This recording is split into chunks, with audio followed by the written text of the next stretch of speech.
What's good, YouTube family? This your God Bless One. Thank you for watching another episode of I Smoke Hip Hop. Go ahead and smash that like button, comment, share, and subscribe to this video. It's gonna be a goodie. Let's sit back, drink, relax, and let's talk about it. The man, the myth, the legend, Tyson Fury. Now, I just want to first off and say Tyson Fury deserves all the credit in the world to come back from where he was 3 years ago. I mean, big up to the Gypsy King.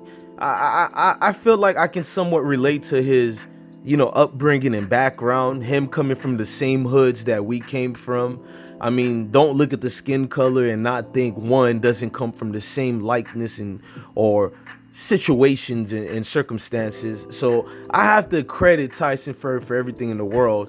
I mean, what I'm noticing now I don't like is what people are saying, because if I'm Deontay Wilder, I'm saying I wish my corner would have thrown the towel in earlier, because he's complaining and say he wished they didn't throw it in as far as when they did. Everyone else, we personally feel like the corner saved your life, Mr. Wilder. I'm just going to be very honest with you.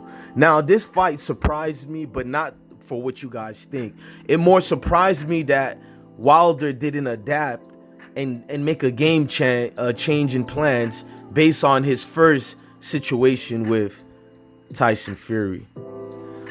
Now, Wilder claimed he doesn't make any excuses, but it was like one excuse after another. I mean, it's like you make excuses, but I don't know how to change them and not look at them as excuses. Respect to both fighters. I just found the excuse part a little bit funny, because when you're a warrior, there's no excuses. You have to be humble to the very end. At least that's what I feel. I mean, blaming your costume as what literally cost you the fight, that's sums what a lot of people are saying about Wilder and his fans, because that can cost you your legacy, and it can get built up and become a tragic pitfall. You can't make these type of excuses. Now, the knees are supposedly weak, and the costume were heavy. It put too much pain on him, and I don't know, guys. I don't want to sound like I'm making excuses, so I'm not, because those are excuses. You got to call it facts. In 2017, Wilder versus AJ was supposed to be the greatest heavyweight fight, but right now in 2020, the only greatest heavyweight fight we're waiting to see is Fury versus AJ, and that's Anthony Joshua from England. Ladies and gentlemen, y'all have to understand, this is a political environment when it comes to boxing. Notice how ESPN cut out how the first thing that Tyson Fury did, remember when he gave credit to God, the Most High, as the reason why he had the strength and the willpower to win. And I just find it funny that ESPN takes things like that out the way. I mean, the first thing he says, and then you guys just look for some type of a word phrase that he says against Fury that can sell. I mean, you got to look at these fighters. They praise God for a reason, because they know when they step in that ring, it could be their very last.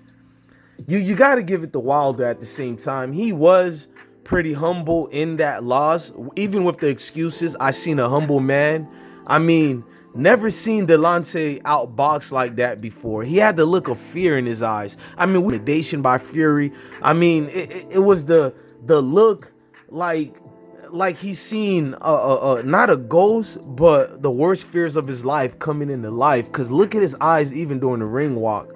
I mean, Fury worked at every fight. He understands he would find a way. I mean, the American judges would find a way to screw him over. So Fury made it his mission not to allow the fight to go at the hands of the American judges. And I don't blame him. We've seen people like Ross and a whole lot of American judges just destroy so many classic fights. Well, I'm not going to even give the names, because I don't want to disrespect the fighters. I blame the judges. I mean, it's hard to beat someone that does not want to quit. I mean, Tyson Fury is purely philosophical with the way he fights. It's like watching a performing art, because you've seen the development and the maturation process of it. Tyson has turned into a sage. Anthony Joshua, remember they teased him about his first loss to a fat guy, blah, blah, blah, this and that.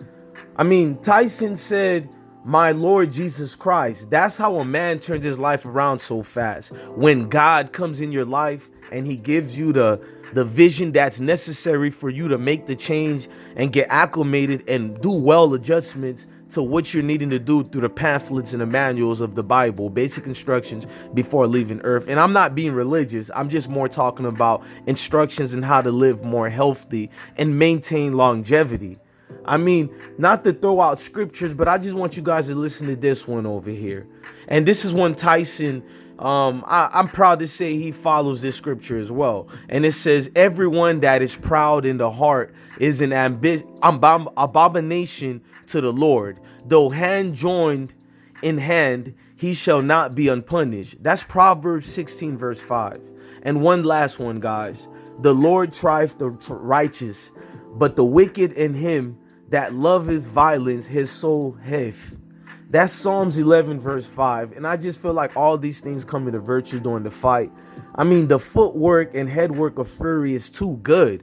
Wilder can never catch up to Fury in a boxing ring. I'm gonna be honest, I personally don't care about the trilogy. I don't want to see a third rematch. I'm waiting for the Joshua fight, and that's where my boxing mojo and my excitement is thriving and waiting for. I mean, I've seen that story and movie already, and even during the first fight, I said Wilder lost that because Tyson outboxed him if it wasn't for that one punch. And it's not a lucky punch. They don't call Wilder bomb squad for no reason. I mean, the guy is gifted with a beautiful right hand. I mean, we can't be biased towards our admission of who we favor. That right hand of Wilder is one for the ages.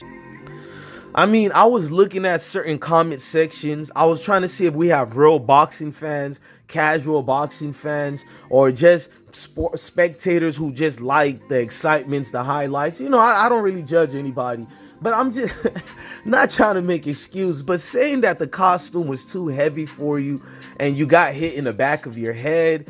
I mean, I had other excuses. But no excuses, man. Remember that first fight when Wilder hit Fury behind the head and knocked him down? I mean, it's the same thing. The bomb squad got diffused by the Gypsy King, and it's facts. Plus, he blamed his weak legs on the costume. I have to reiterate that again. I just never seen more weaker excuses than that. And I actually respect Wilder, but that right there can take cool points away from your boxing credit and resume. I mean, listen, guys, I try to be fair in all these critiques. I rewatched the fight, and a few seconds before the towel was thrown, rightfully so, by the way, by the referee Bayless, he was getting ready. Well, the flag wasn't thrown by him, but rightfully before the towel was thrown in, the referee Bayless was getting ready to wave it off anyways. And then that's when you notice the towel being waved. I want you guys to go look at the tapes again. And I can tell 2-3 rounds before they called it off, the ref Ben wanted to call it out, but there's too much on the line with the betting and the politics behind in boxing. I felt like if this guy would have allowed Wilder to go into a coma, some charges should have been thrown in all the officials' ways, because that fight should have been be called off. You can see it in Deontay Wilder's face. He did not know, honestly, where he's at. I mean, you just gotta love the sportsmanship by Fury. I mean, hard work does pays off, and the king has returned, ladies and gentlemen. Fury has been a gentleman. He talks smack here and there, but they're warriors. What do you expect them to do? I mean, Tyson took away the mic real quick when Bob Arms started mumbling. Shout out to Top Rank and Bob Arm. I think Bob Arm must have been drinking that day. I don't know, man. But this is a beautiful fight, man. To be honest with you, I love it. Fury is like a rock star champ. It's good for the heavyweight division and boxing as a whole. One must admit, Boxing is back and it's more exciting than ever before. And even if you're a crybaby that likes to complain, you're a race baiter, you're a race hustler, you always want to say your favorite boxer, boxing is back and it's better than ever and is at the hands of great young fighters and fighters that are in their prime still. I mean, Wilder's been chasing the biggest payday of his life. I just kind of find it funny. Now you just gave your biggest payday to Tyson Fury. Karma's a bitch, as they say. Top Rank allegedly has whooped PBC's ass in the ratings for this fight alone. I mean, maybe PBC might be in the future still defeating Top Ranks, but just for today, they get to live in boxing history and they get to stamp their tag in one of the most classic fights we have seen yet. Let's just be honest, guys. Can we talk about something here? I mean, can we just honestly be funny here? Is it me or that Wilder needs trainers who can teach him how to actually box? Not judging anybody. I'm not a boxing aficionado, but I'm somewhat good here and there. I do my due diligence to research. Look, I'm an avid fan, watcher, pay my dues. I just feel like if you watch the fight, Fury's corner was talking the whole time after the rounds. They were engaging through verbal communications, whether it was even physical. They were communicating, while Wilder's corner, they just stood there and patched him up and said nothing. Fury won half the battle right here, ladies and gentlemen. I mean, I seen all I needed to see through Wilder's camp. Even before the fight started, we're talking about weeks ahead of time. So I was not surprised by seeing this disgusting display in a corner. No boxer needs corners like that. And it's just facts. A complete failure by Wilder coaches to not add to his arsenal after all these years. Tyson corners outcoach Wilder's corners. Wilder needs a complete overhaul, starting with his team and his camp, coaches, managers. To be honest with you, even entourage. Yes, even the entourage. Ladies and gentlemen, did you guys spot them? Did you spot the snakes that they are? ESPN already coming up with charades and excuses on why Deontay Wilder has lost, just so they can build up the trilogy, the third fight that nobody really wants to see anymore. Not me, not you, probably not even Wilder. Let's just be honest. There's no coming back when you're known as the so-called bully, the nightmare fighter, the Freddy Krueger of your division. When that power of intimidation is taken away from you, it's like your superpower is gone. It's like Austin Powers trying to regain and find his mojo again. I feel like Anthony Joshua, even regardless if he loses to Fury or not, he's in a position where he can literally shit on Wilder and not give him a fight. So basically, we're possibly witnessing the end of a career of Deontay Wilder. Not because he's trash, he's not good. It has nothing to do with that. It's because your time is up. In boxing, when that illuminating aura is around you, that's the time to soak it all up and take the big matches, all the pay-per-view money, all the endorsements, and I think all of that is gonna fade away. We've seen an exposing moment in boxing like we've never seen before, even worse than the no mas Roberto Durant versus Sugar Ray. Yes, ladies and gentlemen, I will point another thing out. Listen, nothing was wrong with him until he took that ear shot. You know, after that equilibrium shot, game was over, because you're going to say Tyson hit him in the back of the head. That was not deliberately. And to be fair, Deontay did the same thing when he knocked Fury down during their first escapade, i.e. fight. So I don't look at it that way, but I'm going to be fair. I remember when I busted my eardrum in Iraq years ago, I fell down like 3 times on my back. And I had to, rush my way back to my Humvee.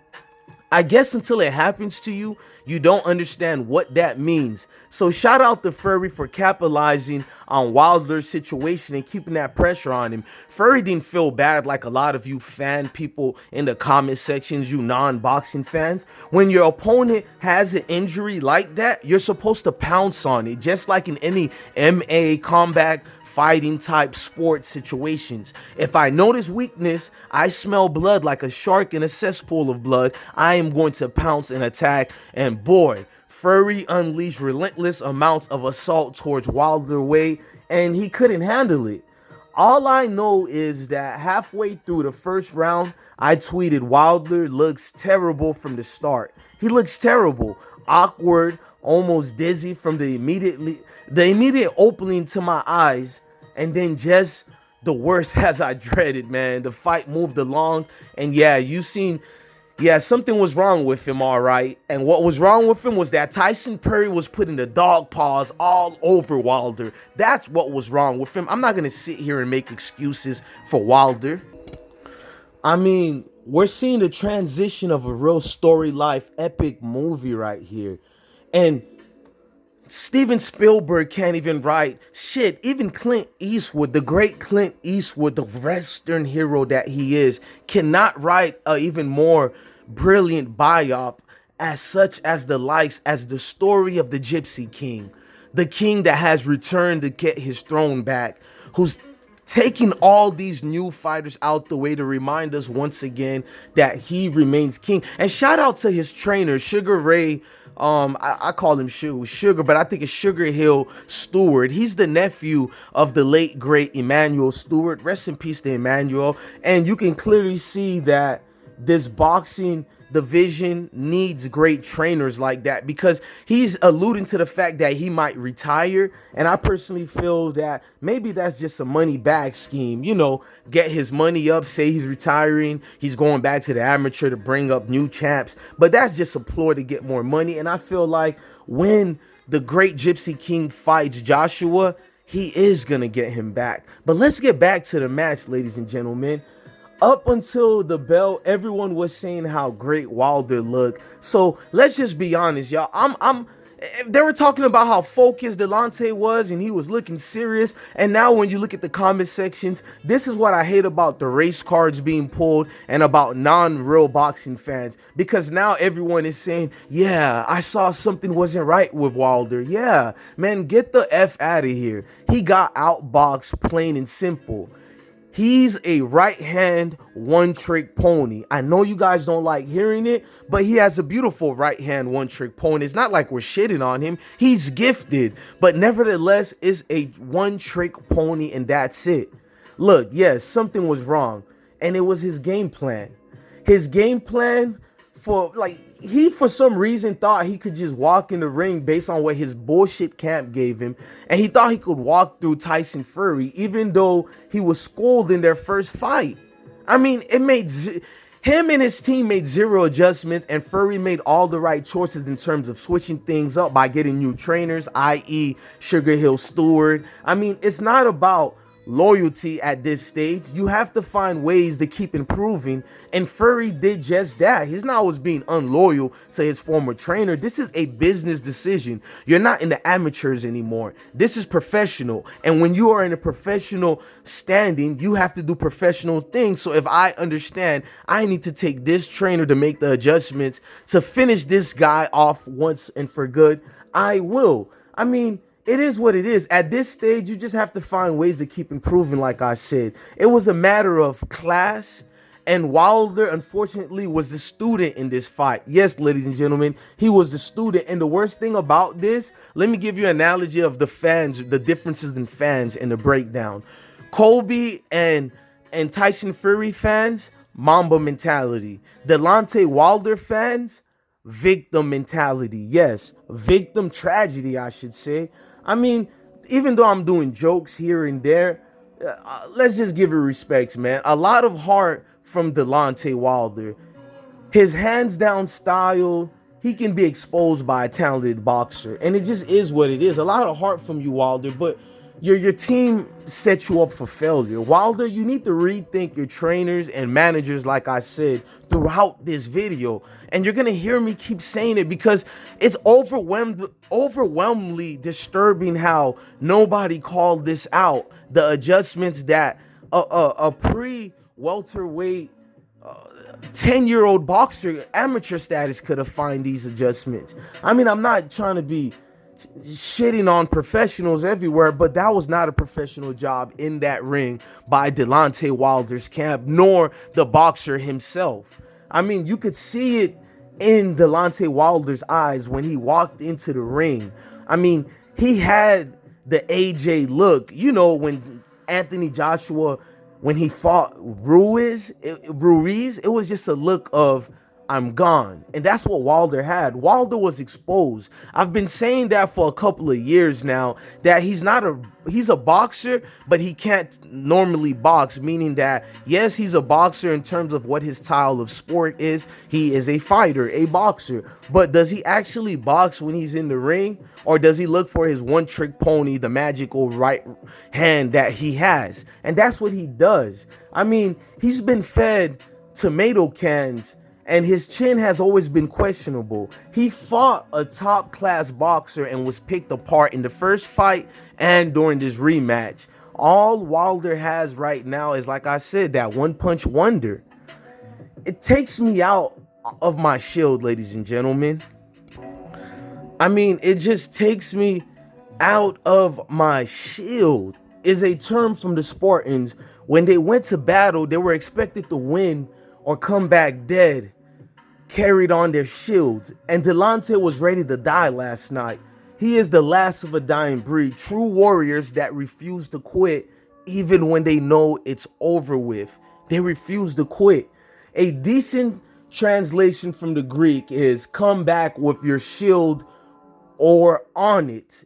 Basically dead, or we need something to prove that you fought. Basically, you know, like your resume of warriors. So I hope Wilder will be back. True, because true champions come back from this. Let's just be honest. So let's be fair. As a real boxing fan, I have to just do this one thing. Cheer up Deontay Wilder. Let's go, champ. Let's go, champ. Hopefully you'll be back.